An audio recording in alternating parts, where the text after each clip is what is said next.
शांति ओम शांति ओम शांति ओम शांति। कहाँ बैठे हैं आप सभी? कहाँ बैठे हो जी? बाबा जो बाबा को भोग लगा रहे थे तो बहुत सुंदर फीलिंग इस चीज की आ रही थी और बाबा भी जैसे मुस्कुरा रहे थे देख के कि आज सभी बच्चे कितने दुनिया की आवाजों से, दुनिया की बातों से, दुनिया के दृश्यों से दूर कहाँ शांत एकांत में बैठे हैं। बाबा ने सवाल किया, क्या रोज ऐसा शांत एकांत वातावरण हो सकता है? हो सकता है रोज रोज चढ़ के वहां आए गए थे। लेकिन बाबा का भाव था कि जिस तरह से आज सभी अपने अपने साधन से यहाँ पे साथ पे पहुंचे और सबके मन में बाबा के प्रति प्यार, श्रद्धा, ये सब चीजें थी, भागे चले आए। तो बाबा ने कहा क्या रोज ऐसा नहीं हो सकता कि दुनिया में तो रहना है, दुनिया में व्यर्थ भी दिखेगा, सुनाई भी देगा, बोलने को भी मन कराएगा, लेकिन करना क्या है? तो बाबा का संकेत बाबा के महावाक्य अनुसार कि बच्चे अब समय है, व्यर्थ से मुक्त हो जाओ। बहुत दिन व्यर्थ में काटे हैं, हमने बिताए हैं। द्वापर युग से लेके अगर हम गिनती करें तो द्वापर से लेके कितने दिन, कितने घंटे, कितने वर्ष, कितना समय गुजर गया और क्या क्या रहा हमारे पास? व्यर्थ व्यर्थ व्यर्थ और व्यर्थ। तो बाबा ये कह रहे थे कि बच्चे ऐसे ही रोज अपने देह भाग से मुक्त होकर अंतवाहक शरीर से, एक साधन है हमारे पास, चुपचाप साइलेंस में बैठ जाओ, चले आओ मेरे पास। दुनिया में व्यर्थ बहुत है, देखने को बहुत व्यर्थ मिलेगा, सुनने को बहुत व्यर्थ मिलेगा, बोलने को बहुत व्यर्थ हो जाएगा, संकल्प व्यर्थ चलेंगे, संबंधों में व्यर्थ भावनाएं पैदा हो जाएंगी, लेकिन आपने क्या करना? बाबा कहते कि आप केवल थोड़े से मेरे ही तो बच्चे हैं। जिन बच्चों को बाबा ने अपने आभूषणों से, ज्ञान गुणों से, ज्ञान उन शक्तियों से संपन्न किया है, ज्ञान के खजानों से भरपूर किया है, वो कितने गिनती हुए थे। दुनिया की करोड़ों मनुष्य आत्माएं हैं, लेकिन बाबा के बच्चे कितने हैं? इतनी करोड़ों आत्माओं में बाबा के बच्चे कुछ हैं। तो बाबा बार बार ये कह रहे थे कि आप वो बच्चे हैं जिन्होंने बाप को पहचाना, पढ़ाई को जाना समझा, जीवन में उतारना शुरू किया। केवल आप थोड़े से बच्चे हैं। तो आप बच्चे, बाबा ने कहा, आपके सबके सामने मिसाल हो कि इनकी जिंदगी में कोई देखता सुनता है तो ये जो सफेद पोषधारी हैं, इनके जीवन बड़ा सुखद अनुभव है, बड़ा आनंद का अनुभव है, ऐसा कह देते हैं। तो बाबा का संकेत यही हम सबके लिए था कि बाबा हम सबको अव्यर्थ में नहीं देखना चाहते। हमने बहुत समय व्यर्थ में बिता दिया, गवा दिया, मिला कुछ भी नहीं। और अब भी हम अनुभव करते हैं, आप सभी इस चीज के अनुभवी हैं कि जब जब कहीं कुछ व्यर्थ दिखता है तो देखने के बाद आनंद मिलता है, खुशी मिलती है। जहां भी हमने कुछ व्यर्थ देखा, खुशी मिली, आनंद मिला, कि मन को सुकून मिला, कुछ व्यर्थ सुना तो कितना समय गुजर गया, कभी नोट किया हमने? व्यर्थ की बातें बहुत सुंदर हैं, बहुत लुभावनी हैं, बहुत चटपटी सी है। और जब हम व्यर्थ में चले गए, कितना समय गुजर गया, घंटों बीत गए। कुछ घंटा घड़ियां बीतने के बाद हमें कुछ अपना काम याद आ गया, ओहो यूं चले गए, व्यर्थ में चले गए, यूं इतना समय गवा दिया। गवाने के बाद होश आया। और बाबा क्या चाहता है कि गवा के होश में आए, कि क्या करें, कैसा करें? बोलो, बाबा क्या चाहता है हमसे? व्यर्थ में आके गवाने के बाद होश में आए, उससे पहले समझे। पहले समझने में ही समझदारी है, क्योंकि बाबा ने हर बात अच्छे से समझा दी है। हर बात का राज, रहस्य, उसका आदि मध्यम बाबा ने समझा दिया है। तो बाबा का कहना है, बाबा के महावाक्य हैं, हम रोज सुनते आ रहे हैं। हमें चाहे अव्यक्त महावाक्य सुने या साकार महावाक्य सुने, हमें संकेत बार बार मिलता है कि बच्चे व्यर्थ से मुक्त हो जाओ। व्यर्थ देखना, व्यर्थ सुनना, व्यर्थ बोलना, व्यर्थ संकल्प, सबसे पहला बीज है व्यर्थ संकल्प। यहाँ से व्यर्थ की लाइन शुरू हो जाती है। तो बाबा हम सब बच्चों को ऐसी जिंदगी जो दे चुके हैं, जो जिंदगी में खुशी है, आनंद है, प्रेम है, निस्वार्थ सेवा भावनाएं हैं, ऐसी जिंदगी किसी के पास नहीं है। दुनिया में बहुत सारे लोग हैं, बहुत सारे स्थान हैं, लेकिन जो चीज आपके पास है उनके पास भी नहीं है। जो ज्ञान आपके पास है वो उनके पास भी नहीं है। जो कर्म करने की विधि विधान आपके पास है वो उनके पास नहीं है। बाबा ने कितना कुछ हमें दिया। बाबा ने कितनी बातें आज की मुरली में आपने सुनी। बाबा क्या कह रहे थे कि हमारा जीवन कैसा हो, हमारा बिहेवियर कैसा हो, हमारा रहन सहन कैसा हो। बाबा कैसा चाहता है? बाहरी शो बाबा नहीं चाहता, अंदर की शो, गुणों की धारणा। जो बाबा ने हमें 4 सब्जेक्ट दिए हैं पढ़ाई के, चारों सब्जेक्ट ज्ञान, योग, धारणा और फिर सेवा। तो बाबा कहते हैं ये सब हमारे कैसे चल रहे हैं। हमें चारों सब्जेक्ट में कहीं भी किसी बात पर पीछे ना हट जाए, चूक ना जाए। चाहे वो सेवा है, अगर स्थूल नहीं सूक्ष्म नहीं तो स्थूल नहीं तो सूक्ष्म, तो कितनी तरह से हम कर सकते हैं। इसे बाबा कहते हैं अपनी तरफ देखना है, अपने खाते को देखना है, अपने समय को देखना है, अपना जो भी कुछ हम कर रहे हैं उसको देखना है। तो बाबा एक मिसाल देके समझा रहे थे कि जैसे आज बैठे हैं तो जिस स्थान पे आपकी मन की स्थिति है, व्यर्थ मुक्त जीवन, व्यर्थ मुक्त दृष्टि, व्यर्थ मुक्त वाणी, ना व्यर्थ आप सुनते हो ना सुनना है, तो मालामाल हो जाएंगे, अंदर से भरपूर हो जाएंगे।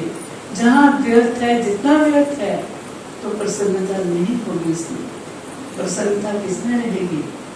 जितना समय हमने समर्थ को देखा है, समर्थ से सुना है। इसे बाबा कहते हैं ना कि बच्चे मुझे देखो, मेरे से कहो, मेरे से सुनो। सुनाने वाले व्यक्ति बहुत मिल जाएंगे, बहुत अच्छे से समा दे देंगे हमें, लेकिन हमारा समय जो वो चला जाएगा। और बाबा है कि हर पर समर्थ समर्थ और समर्थ सुनाता है। बाबा को जब जब देखते हैं, कभी कहीं लगा किसी को, चाहे आप साकार को देखें, बाबा का चित्र सामने है, निराकार को देखें, तो क्या दिखता है? कहीं अधूरापन नजर आता है उसमें? संपन्नता नजर आती है। ये बने, वो कंप्लीट है बनाने वाला, और जो बना है वो सामने है। जो बाबा की बातें सुन रहे थे कि बच्चे कैसा स्थान हो, कैसी व्यवस्था हो, ना बहुत ऊंची ना बहुत नीची। हमें याद आता है वो पांडव भवन का छोटा सा घर बाबा का, आज बहुत सुंदर है। ये भी इसलिए कि आने वाले देख सकेंगे, जान सकेंगे कि कहाँ उस निराकार शिव बाबा ने साधारण ब्रह्मा बाबा के तन से इतना बड़ा महान कार्य किया। ऐसी रचना रची, ऐसे बच्चे तैयार किए जो एक एक बच्चा बाबा का सैंपल एग्जाम्पल बन गया कि जीवन हो तो ऐसा जिए, तो ऐसा जिए, वाणी हो तो ऐसी हो, देखने का ढंग हो तो ऐसा हो। बाबा ने कितना कुछ दिया जो हमें कहीं से कुछ नहीं मिल सका।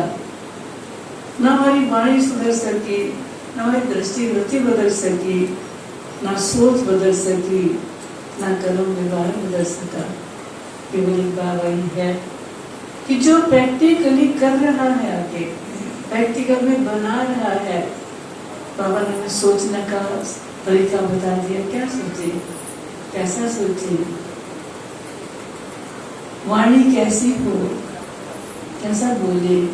2 शब्द बोले बाबा में, बाबा ने अपने महावाक्यों में कहा, व्यक्त महावाक्यों में, कि जहाँ 12 शब्द बोलने हैं वहाँ 2 ही बोलो।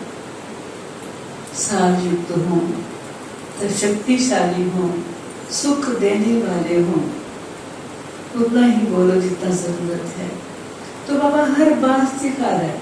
संकल्प कैसा करे, हमारा वचन कैसा हो, हमारा देखना कैसा हो, सुनना कैसा हो, बाबा ने सब सिखा दिया।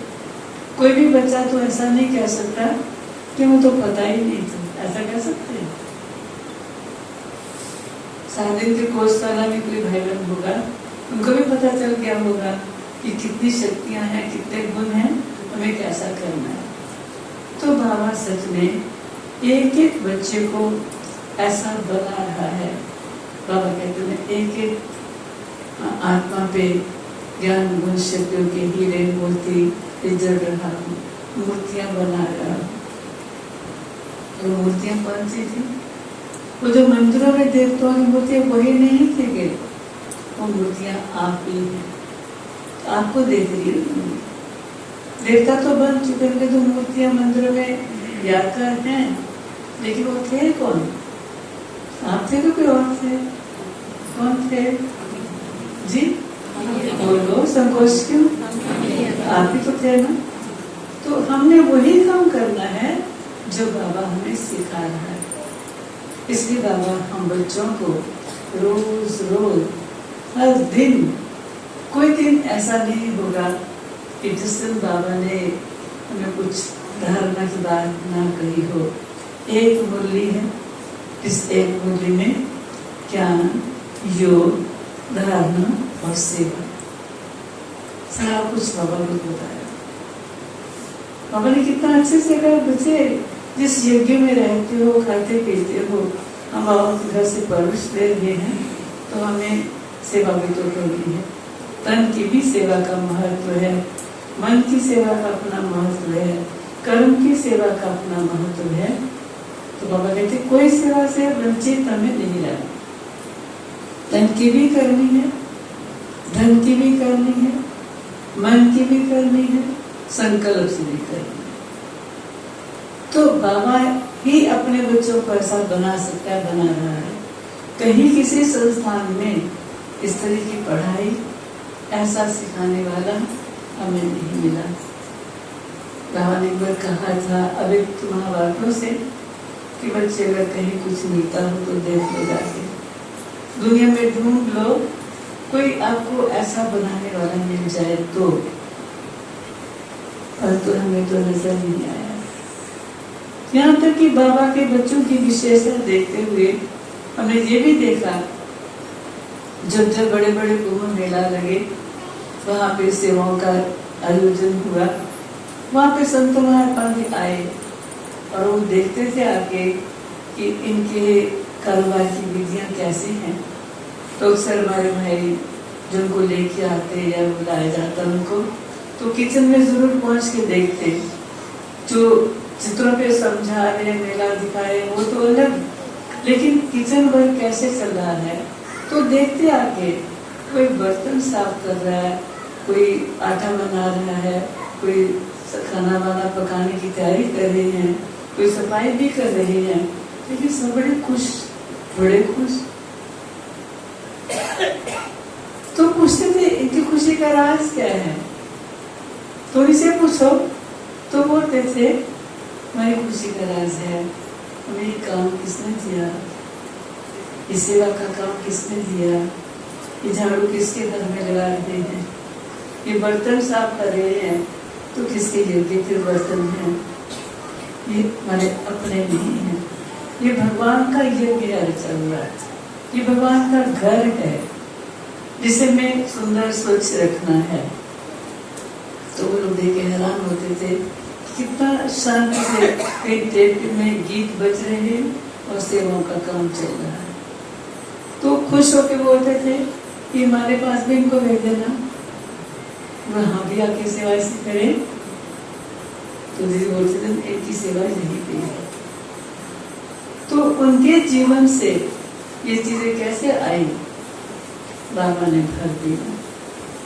तो बाबा हम बच्चों को इतना सुंदर सैंपल तैयार करा, एक एक सैंपल हो, ऐसा नहीं समझना कि सेवा केंद्र पर रहने वाली बहनें या भाई ही सब कुछ है, लेकिन नहीं, वो तो है, लेकिन आप सब भी। ये बाबा ने कहा हुआ है कि मेरा हर एक योगी बच्चा जहाँ जहाँ भी है वो अपने आप में विशेष है। उस योगी आत्मा को औरों ने सीखना है, उस योगी आत्मा से योगी आत्मा को औरों ने देखना है, क्योंकि वो सैंपल है। जैसे किसी शोरूम के बाहर सैंपल लगे होते आप देखते हैं, यहाँ पे अच्छा माल मिल सकता है, तो बाबा के सेवा स्थान भी सैंपल है, आपका घर भी सैंपल शोकेस है। जिस शोकेस में आप हैं, पल रहे हैं, और आपको देख के दूसरा क्या करेगा, बनना चाहिए। किसी भाई ने एक बार सुनाया था कि वो किसी शहर में जाते थे जहाँ उनके कोई संबंधी रहते थे, तो वहाँ भी एक सेवा केंद्र था। तो वो उनको अक्सर कहते थे कि भाई तुम भी 7 दिन का कोर्स करो, मुझे तो बहुत फायदा हुआ है, मेरे व्यसन छूटे हैं, हाँ तुम भी करो। तो बोलता था हाँ करूँगा करूँगा। कुछ समय के बाद वही भाई ने कोर्स कर लिया, और तो कोर्स करने के बाद वो सब फिर जाना हुआ दोस्त के यहाँ, तो बोला कि अब मैं क्लास करता हूँ, रोज क्लास करता हूँ। तो भाई जी ने बोला कि तुम्हें बहुत दिन से कह रहा था कि तुम क्लास करा करो, तुमने किया ही नहीं, चलो अच्छा कर। लेकिन पहले मैं आपको देख रहा था कि आप कितने दिन चलेंगे, कब तक चलेंगे, कितनी धारणा बनाएंगे, तो देख रहा था आपको।